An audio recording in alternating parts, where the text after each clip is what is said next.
بسم اللہ الرحمن الرحیم۔ کچھ دن قبل میں نے ایک کلپ ریکارڈ کروایا تھا جس میں حضرت مولانا طارق جمیل صاحب کے حوالے سے یہ بات بتائی تھی کہ یوسف علیہ الصلوۃ والسلام کا جو مشہور واقعہ ان کی جس پر ان کو بہت زیادہ مختلف حلقوں کی طرف سے تنقید کی گئی ہے ان کے اوپر، تو میں چونکہ یوٹیوب پہ بعض دفعہ کمنٹس دیکھتا ہوں اور طلبہ نے جس غیر شائستہ زبان سے ان کی توہین کی ہے وہ بالکل بھی ہمارے لیے قابل برداشت نہیں ہے۔ اس طرح سے طلبہ میں بدتمیزی پیدا ہوتی ہے، بد اخلاقی پیدا ہوتی ہے، اور عامت الناس نے بھی بہت ہی ایک غلط رسپانس دیا ہے اس پہ۔ تو وہ کلپ جو میں نے ریکارڈ کروایا تھا اس میں میں نے جو میرا حاصل تھا پوری بحث کا، وہ حاصل یہ تھا کہ اگر کسی عالم سے غلطی ہو بھی گئی، ایک ایسا واقعہ انہوں نے بیان کر دیا جس کی یا تو سند نہیں ہے یا ہے تو ضعیف ہے، تو اس پہ آپ اگر غلطی پہ تنبیہ کرتے ہیں تو غلطی پہ تنبیہ کرنے کا بھی ایک طریقہ ہونا چاہیے، اور وہ طریقہ بھی ہم نے بتایا تھا، اور ہماری کیا حیثیت ہے، ہماری کیا اوقات ہے، ہم چھوٹے منہ بڑی بات، علماء سے جو ہم نے سنا ہے وہی بات ہم نے آگے نقل کی کہ اگر کسی سے غلطی ہوتی ہے تو آپ زیادہ سے زیادہ یہ بیان کر دیں کہ بھئی مولانا نے جو یہ واقعہ بیان کیا یہ واقعہ ٹھیک نہیں ہے، ختم، یہ بات ختم ہو جائے گی۔ تو میرے اس کلپ پہ ایک بہت تماشا بنایا گیا، اور کراچی کے ایک مشہور عالم جو ہمارے لیے قابل احترام ہیں اور ہم ان کا ہمیشہ دفاع کرتے رہے ہیں، ان کے مسائل کا بھی، ان کی ذات کے حوالے سے بھی، تو اس کلپ میں بھی میں نے ان کا دفاع کیا کہ بھئی ان سے بھی ایک غلطی ہو چکی ہے، قرآن مجید سامنے رکھ کر ایک ایسا انہوں نے لطیفہ سنایا جو ہم سمجھتے ہیں کہ مناسب نہیں تھا، لیکن غلطی ہو گئی۔ لوگوں نے مجھ سے بھی کہا کہ آپ اس کے خلاف بیان کریں، میں نے کہا کچھ نہیں ہے بھائی، ایک نہ چاہتے ہوئے ان سے ایک ناسمجھی میں ایک بات ہو گئی، اب غلطی ہو گئی تو بڑے علماء ان کو اگر بتا دیں تو یہ بڑے علماء کی ذمہ داری ہے، ہم اگر کریں گے تو چھوٹا منہ بڑی بات ہے، تو اور اس کو وائرل نہیں کرنا چاہیے، اچھالنا نہیں چاہیے۔ تو میں نے ان کا دفاع کیا تھا، اس کلپ میں بھی دفاع کیا ہے اور ویسے بھی ان کا دفاع کرتا رہا ہوں میں، لیکن جو ابھی جو ان عالم کا میرے خلاف مولانا طارق جمیل صاحب کے خلاف بھی آیا اور میرے خلاف بھی آیا، وہ میں سمجھتا ہوں مجھے اس کی بالکل بھی توقع نہیں تھی کہ اس طرح سے ریکارڈ کروایا جائے گا، اور اس میں ایک جو میرا موٹیو تھا، جو میرا ہدف تھا، اس کو بالکل چینج کر دیا گیا ہے اس میں، اور وہ اتنا وائرل ہوا ہے، عوام نے اس پہ الٹے سیدھے کمنٹس کیے ہیں اور بہت زیادہ مجھے عتاب یعنی مجھے جو ہے وہ طنز اور طعنوں کا نشانہ بنایا گیا۔ وہ کوئی اتنا بڑا مسئلہ نہیں ہے، میری ذات کا کوئی ایسا مسئلہ نہیں ہے، لیکن میں صرف اتنا بتانا چاہتا ہوں کہ جو اس کلپ کے آنے کے بعد جو میری طرف سے لوگوں کو بدگمانی ہو رہی ہے، میں صرف اس بدگمانی کو کلیئر کرنا چاہتا ہوں کہ میں نے حضرت مولانا طارق جمیل صاحب کی حمایت ہرگز نہیں کی ہے یوسف علیہ السلام کے واقعے کے بارے میں۔ اگر میں نے حمایت کرنی ہوتی تو میں سندوں کی بحث میں جاتا، کھینچ تان کے اس کو صحیح قرار دینے کی کوشش کرتا۔ میں نے صرف یہ کہا ہے کہ اگر ان سے غلطی ہوئی ہے تو اس غلطی کی اصلاح کا یہ طریقہ ہونا چاہیے، کیونکہ اگر اس پہ بات سوشل میڈیا پہ تو میں ہوں، ظاہر ہے بڑے علماء نے بھی اس پہ احتجاج کیا ہے، لیکن ان کا احتجاج دنیا کے سامنے آیا نہیں ہے۔ تو جو کراچی کے مشہور عالم کی طرف سے میرے خلاف کلپ آیا، اس میں انہوں نے یہ کہا کہ ایک شخص ہے جس نے احتجاج کیا ہے، ایسا نہیں ہے، اور بھی علماء ہیں اور ان کے کلپ بھی آ چکے ہیں، میں ان کا نام نہیں لوں گا ابھی، ایسا نہ ہو کہ پھر ان کے خلاف کوئی کلپ جو ہے وہ بن کے دوبارہ سامنے آ جائے۔ تو اور بھی علماء نے اس طرز عمل کو پسند نہیں کیا، تو میں تو چونکہ سوشل میڈیا پہ ہوں، بہت زیادہ سنا جاتا ہوں، اس لیے میں نے ریکارڈ کروایا کہ بات پھیل جائے گی زیادہ اس سے۔ تو صرف اتنا میرا ہدف، میری بات تھی کہ اگر حضرت سے غلطی ہوئی ہے تو اس غلطی کو ہائی لائٹ کرنے کا یہ طریقہ ہونا چاہیے، بس اس سے زیادہ میں نے ان کا دفاع نہیں کیا۔ یہ نہیں کہا کہ مولانا طارق جمیل صاحب نے صحیح کیا اور یہ واقعہ صحیح بیان کیا، ان کو دوبارہ بیان کرنا چاہیے، لیکن لوگ جو مجھ پہ طنز کر رہے ہیں اور کمنٹس میں دیکھ رہا ہوں ہزاروں کی تعداد میں، وہ یہ کہہ رہے ہیں کہ یہ اپنے اکابر ہونے کی وجہ سے، بزرگ ہونے کی وجہ سے، اپنے ہم مسلک ہونے کی وجہ سے مولانا کا بیجا دفاع کر رہا ہے، تو میں دفاع کر ہی نہیں رہا۔ تو میں نے ان کا دفاع نہیں کیا، میں نے تو اس کلپ میں صاف لفظوں میں یہ بات کہی ہے کہ حضرت مولانا طارق جمیل صاحب رسول اللہ صلی اللہ علیہ وسلم کا نسب آدم علیہ السلام تک بیان کرتے ہیں، تو مجھ سے لوگ پوچھتے ہیں تو ہم اس کی تردید کرتے ہیں، ہم کہتے ہیں ایسا نہیں ہے، آدم علیہ السلام تک نسب تو ہے مگر وہ محفوظ نہیں ہے، یعنی اس کا پتہ نہیں ہے کسی کو کہ سارے نام نہیں بیان کیے جا سکتے،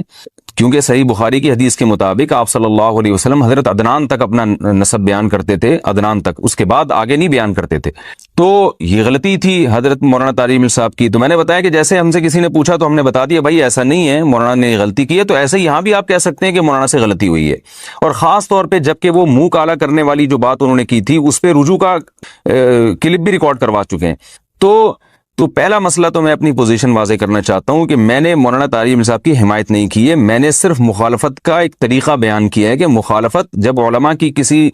کوئی شخص آپ سے پوچھے کہ ان کی یہ رائے ہے تو آپ کی کیا رائے ہے، تو آپ یہ بتا دیں کہ میری یہ رائے ہے، میں اس رائے میں ان سے متفق نہیں ہوں، جو علماء کا ہمیشہ سے طریقہ رہا ہے، اس سے زیادہ اس کی ویلیو ہے نہیں اس مسئلے کی۔ دوسرا مسئلہ یہ کہ لوگ یہ بھی فورس کر رہے ہیں کہ جب مولانا طارق جمیل صاحب سے یہ غلطی ہوئی ہے تو وہ رجوع کا اعلان کیوں نہیں کر رہے، یعنی یہ پورا قصہ ہی اگر من گھڑت ہے یا ضعیف ہے، بہت سند نہیں ہے یا کیا ہے جو بھی ہے، تو وہ رجوع کا اعلان کیوں نہیں کرتے۔ تو یاد رکھیں، یہ بات بھی میں اس کلپ میں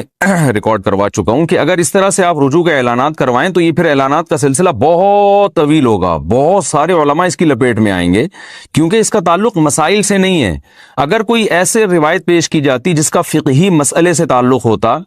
تو عالم کو چاہیے کہ وہ رجوع کا اعلان کرے، کیونکہ لوگوں کے سامنے غلط مسئلہ جا رہا ہے۔ لیکن اگر ایسا نہیں ہے تو تاریخی روایتوں میں اس قسم کی غلطی پہ رجوع کے اعلانات نہیں کیے جاتے۔ تو ہمارا بھی کہنے کا مقصد یہ تھا کہ اگر مولانا طارق جمیل صاحب سے کوئی غلطی ہوئی ہے تو اس غلطی کو اس طرح سے ہائی لائٹ کر دیا جائے، آپ کی ذمہ داری پوری ہو گئی، بات ختم ہو گئی۔ تو چونکہ یہ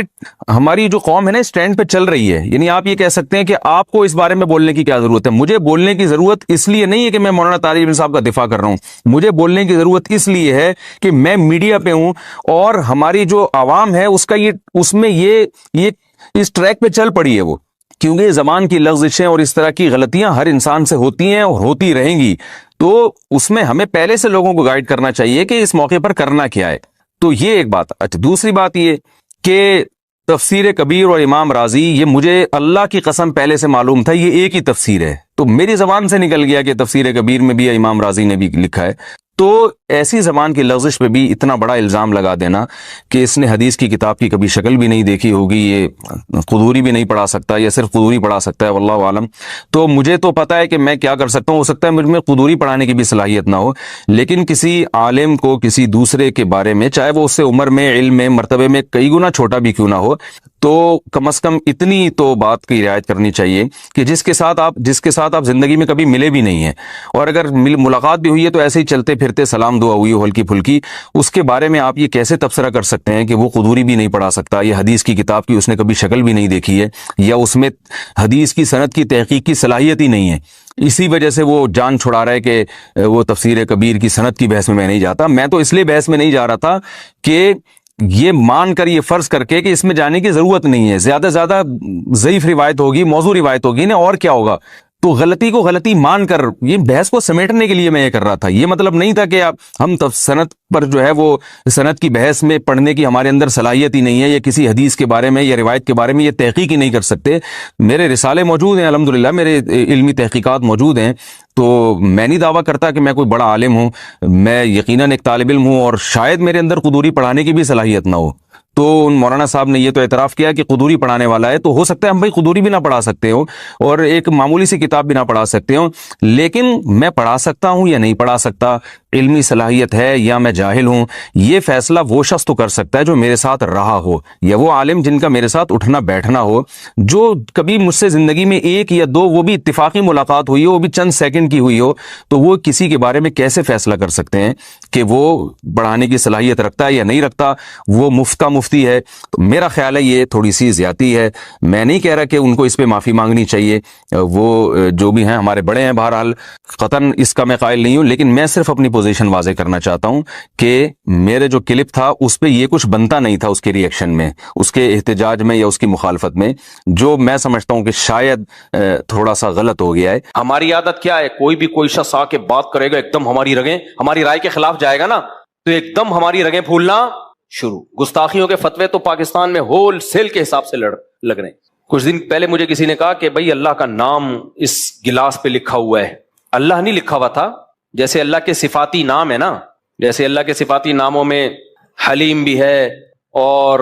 کریم بھی ہے، ستار بھی ہے، غفار بھی ہے، تو انہوں نے کہا یار یہ کمپنی نے نا، کمپنی کا نام فرض کرو الغفار کمپنی تھا، فرض کر لو، تو یہ تو اللہ کا نام لکھا ہوا ہے، یہ گلاس نیچے گرے گا، پاؤں میں آئے گا، اس سے بے ادبی ہوگی، آپ اس کے خلاف بیان دیں۔ میں نے کہا خدا کا واسطہ، اللہ کا واسطہ معاف کر دو یار، کیوں اسلام کا مذاق اڑوا رہے ہو اتنا لمبا۔ اب میں فوراً ان کی بات سن کے جذباتی ہو جاتا، یار الغفار تو کس کا نام ہے؟ اللہ کا نام، اور غفار کمپنی بالفرض ہوتی اس کی ایسی کی